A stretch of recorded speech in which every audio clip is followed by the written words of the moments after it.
Hello and welcome to another episode of the Bearded Mystic podcast, and I'm your host Rahul N Singh. Thank you for taking out the time today to either watch or listen to this podcast episode. Today we're continuing on with our Vedanta Sara series.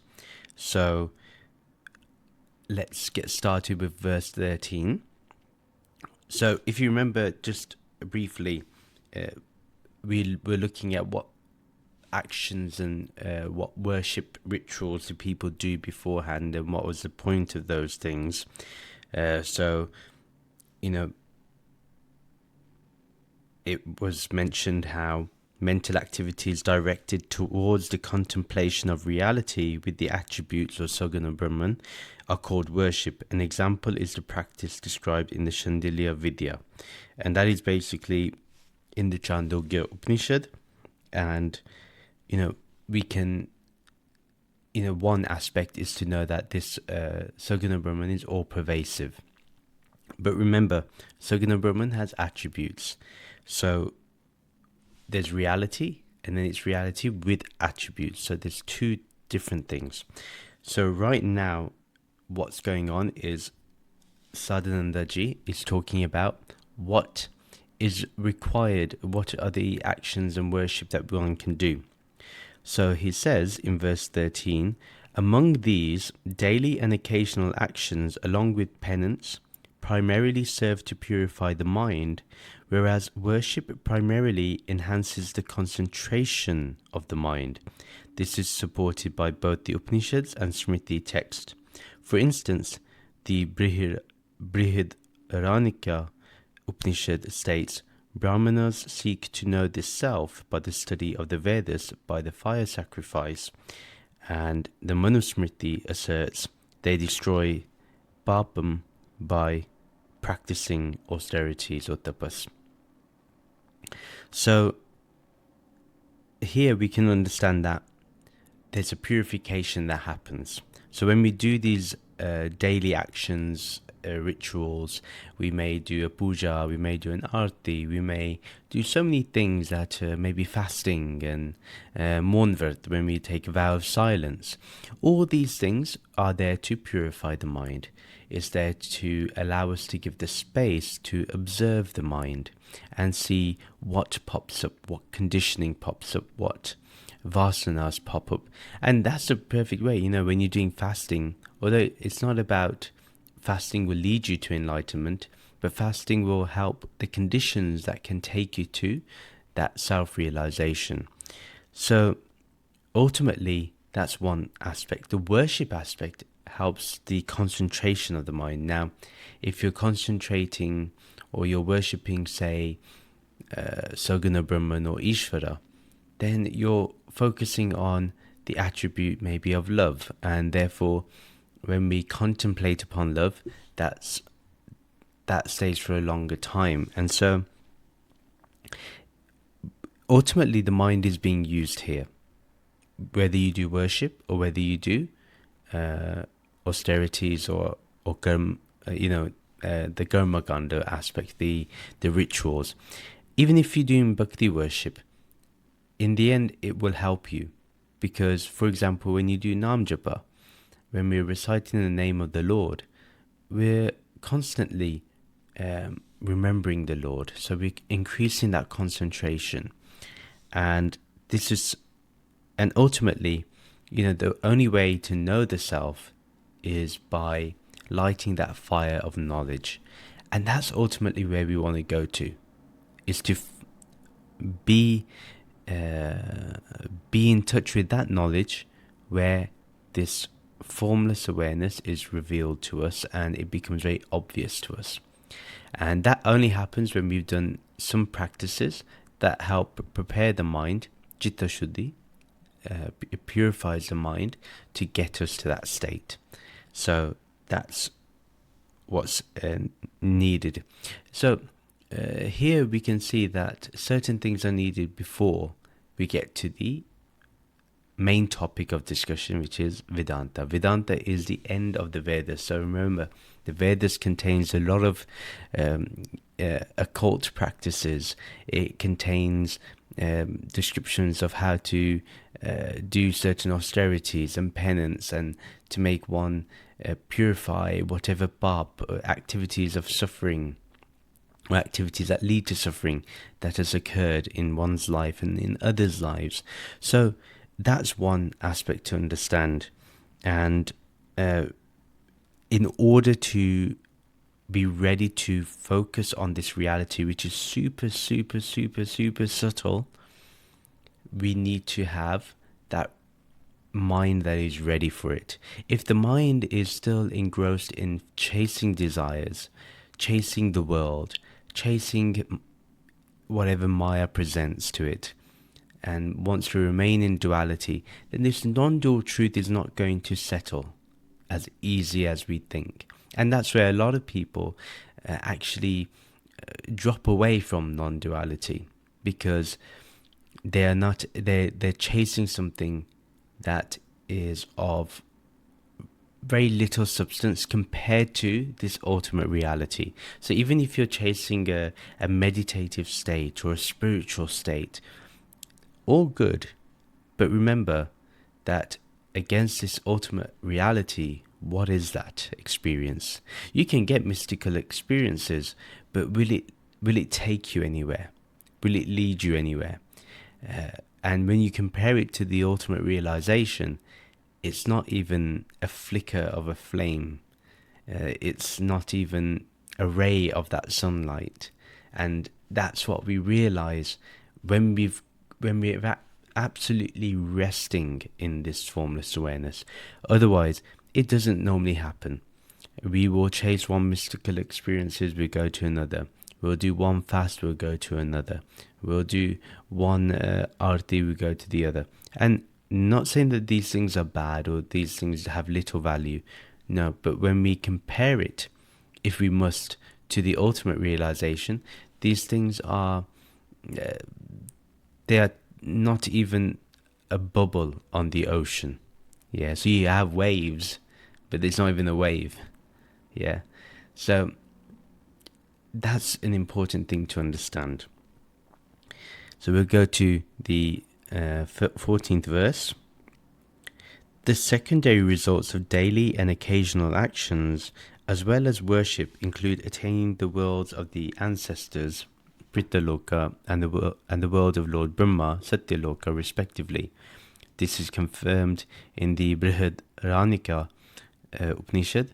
By fire sacrifice, the world of the forefathers; by knowledge or worship, the world of the devas, deities, is gained.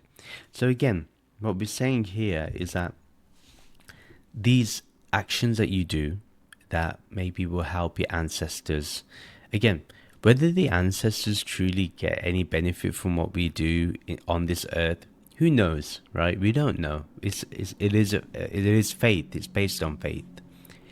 And even if we do those things, and we meet our ancestors again, but ultimately, until we get liberation, we're going to come back onto this earth. Maybe Satyalok, the Lord of where the abode of Lord Brahma, maybe that's amazing. Maybe that's beautiful. You know, that there's no better heaven as that.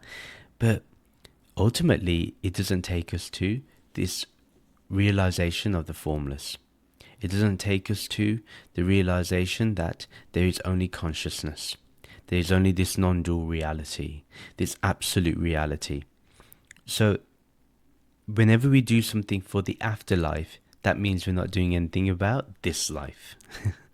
and that's ironically the truth.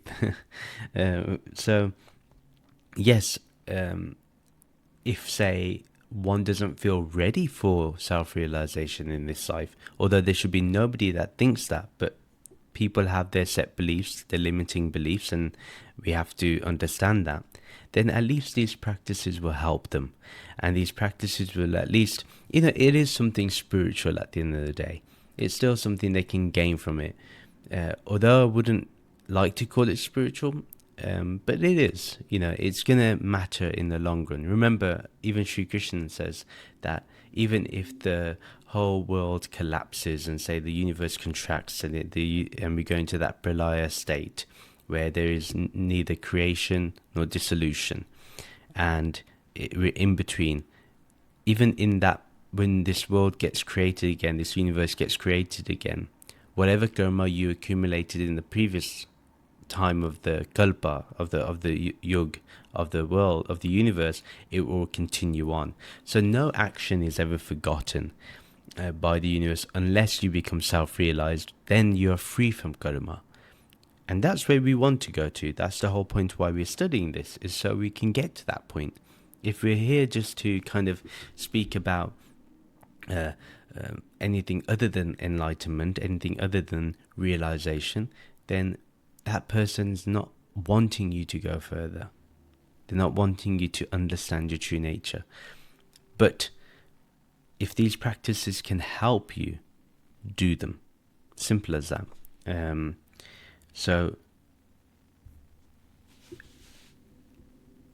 I would say what is also better is if you do actions which purify the mind. So when you do tapas, when you do fasting, when you do monvert, when you vow of silence, when you meditate, when you do the artis, when you do the fire sacrifice, or you do a havan, all these things are good as long as you know it's for this life.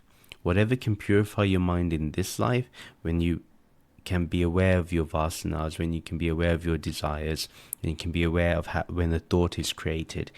If you can do those things, that will be happy. That would be very good, because that would take you from, that can get you ready for self-knowledge, for the knowledge of the Atman, for Atma Bodh, for realizing who you really are. Now, the thing is that if you want wealth, if you want fame, if you want better education, better memory, if you want all these things, then you got to be honest with yourself and say you're not after self-knowledge, you're not after Atma Bodh, you're not after the realization of your true nature, you're not after awakening, you're not after enlightenment. Then one has to be very honest. And it's best to be honest with yourself, best to be honest with your own spirituality, and there's nothing wrong with that. And we just have to understand that if we want to be a seeker, if we want to be ready for this realization, if we really want to go for this realization, if we want to put everything to be self-realized, then what do we need to have? What are the requirements? What is expected from us? And this is what's going to be discussed now, because if you're after the higher worlds, if you're after heaven, if you're after a better life in the next one, then these rituals will help you. The certain worship that is prescribed by the pundits, they will help you for that, for sure. But if you want to go for self-knowledge, for Atma Bodh, for enlightenment, then a different aspect is needed. And we're going to look at that in the next episode, because we're going to go into the 4 means of self-knowledge, and that will be a very important verse, and one that we will go very deeper in, because in the end, this is what the podcast that we do here, that's what it's about. It's about being prepared for self-realization. So right now, until this moment, all we've been doing is looking at what type of actions, what type of karma can help you get a better life in the future or now, but not necessarily what gets you ready for self-realization today. These things can pave the way, they can create the path, but they don't necessarily help you to walk on the path. So it's like this. For example, say you're a laborer, say you are an engineer, or say you are a construction worker, and you pave a path to the forest. Now, you do the work, you pave the path, but you may go on to the next path, and you may get a next job, and you may be contracted there, so you go over there, and you may never walk on the path that you've paved. So with self-knowledge, you not only pave the path, you have to walk the path. And most likely, assisting you in paving the path is the Guru. And that's why Guru is necessary. Even better, if the Guru has paved the path for you, and then you go forward, you walk that path that the Guru's prescribed. And the Guru will make you get to self-realization. And with that, with self-realization, and if you look at Ramana Maharishi's words, Nisargadattaji's words, all these two sages, Sri Ramakrishna, who've kind of inspired the West in spirituality. The one thing that the Western world has not understood fully, and this is a very important point, yes, they taught the highest realization, the highest knowledge, the absolute highest knowledge that you can get to. They spoke about it, at length, right? Even their silence spoke it. But one thing that we do not see is the heart, the emotion, the bhakti, that element. And a lot of people can get stuck on this path of non-duality without addressing the heart. And for non-duality to remain in our life, we need the heart. We need to be able to rest in that formless awareness. And resting only happens not with knowledge itself. Knowledge points to the formless awareness. Resting happens when we, in the spirit of devotion, in the spirit of bhakti, we surrender to that formless awareness. And in that surrendering, only awareness remains then. Then there is no duality at all. There is just that state which, even if you point to it, it can take you away from it. Because you may chase after the pointing. It's beyond any description, beyond any image, beyond any form, beyond any characteristic. But to get to that state, we need to utilize the heart. And sometimes then we may superimpose attributes, but remember, all these attributes will dissolve back into that formless awareness. It makes more sense as we go further. But I hope you enjoyed this episode. Let me know your thoughts. Let me know if you have any questions. You can always email me. You can always send me a message on Discord. You can join the Discord server. You can comment underneath and I'll try and answer as well. And whatever brings you peace in life, may that be what you strive for. So if you're striving for a better life, if you're striving for enlightenment, if you're striving for anything, if you're striving for the world, whatever your path may be, put your full faith in it, put your full focus on it, and may it be fruitful, may it be prosperous, and may you achieve what you want to achieve in life. Okay, thank you, take care, namaste.